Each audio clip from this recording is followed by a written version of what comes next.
That's a good way of Hello, everyone. Welcome to Developing Palettes. I'm Aaron Loomis coming to you from the Drew Estate Studio. With me today is Seth Geis, and from the Vestania Studio, John McTavish. How you guys doing? doing well. How are Good you man. doing? Is baseball over yet, or are they still doing the playoff Uh, series? we're in a little bit of a gap. No games till Friday. Friday's the first day of the World Hmm. Series, and then we'll have maybe seven games. We'll have to see. What do If you what are your predictions here, Aaron?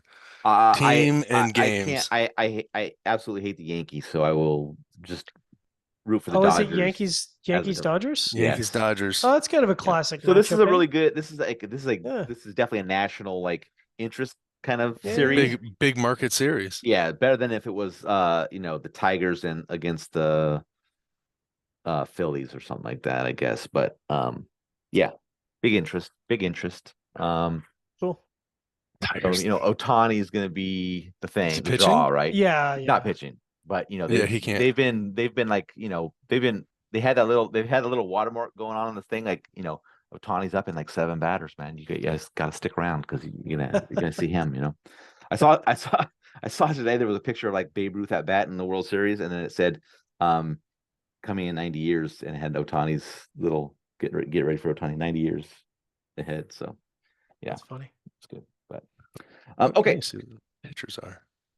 yeah. So today we are talking about the Y Panda Domino. The cigar is a Toro 6x52. Comes out of the Luciano Tobacco's factory in Nicaragua. Wrapper is Ecuadorian Connecticut. Binder is double. It's a Brazilian Arapiraca and Mexican San Andres. And the filter is from Nicaragua. Blended by Linzuyan.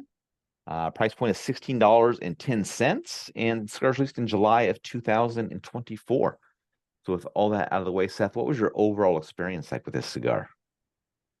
It was kind of average in appearance. It really looked like a Connecticut offering. First third started out with some cedar, sweet spices, cream, earth, and tobacco. I had some like faint coconut shavings, some hay, just medium in strength and body. It was a nice start. Second third delivered that cedar, hay, cream, tobacco, a little bit of earth, some soft grass, still medium strength. And final third just really just delivered that same profile. Just a nice finish, still medium strength and body, great burn, great draw. Just say, I don't know. I don't want to say classic Connecticut. Well, it was kind of a classic Connecticut offering. John?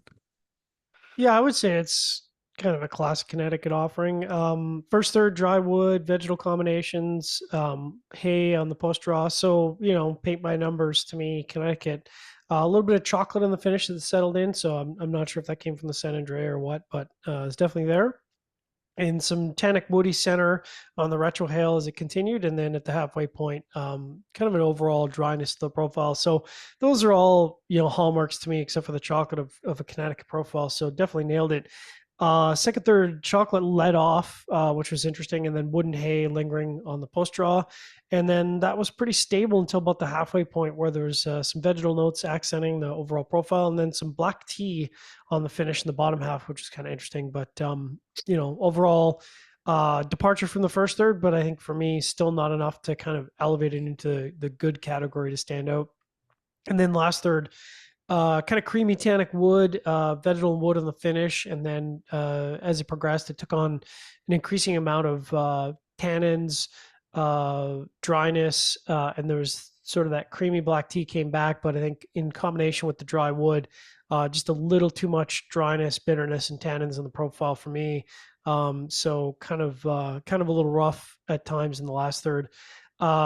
Construction was excellent. Burn was straight all the way through. Draw was perfect. So I'd kind of call this below average, average below average for me. Yeah. What about you, Aaron?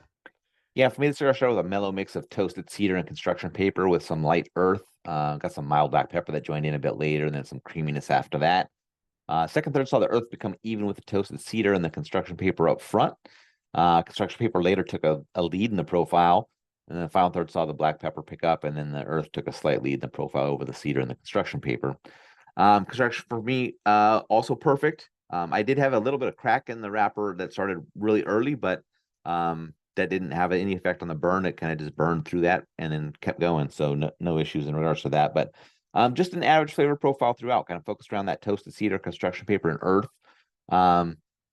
Similar to what Seth said, that, I thought this was somewhat of a typical Connecticut shade profile where it can be a bit dry and doesn't really pop with any flavor, but price point's a bit high.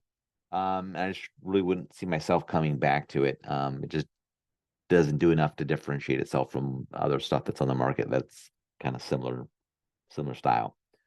All right, getting the scores, sort of the top with me at 5.75. Seth gave it a 5.5. John gave it a 5.4. My 5.75 is becoming a trend now for me. Average flavor profile, great construction, gets into those upper fives, but not enough to make me want to come back and smoke it. So just not, the flavor profile is just not doing enough here. You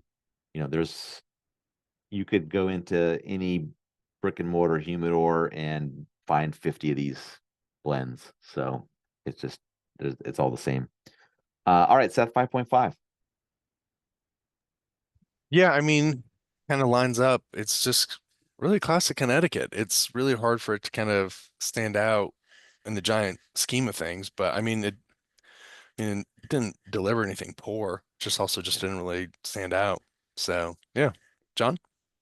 Yeah, same. Like Aaron said, you go into any humidor and pick up 50 blends that are going to be very similar. So unless I think you're really attuned to to the brand itself, it'd be hard pressed to kind of want to return to this. What was the price point again? 1610.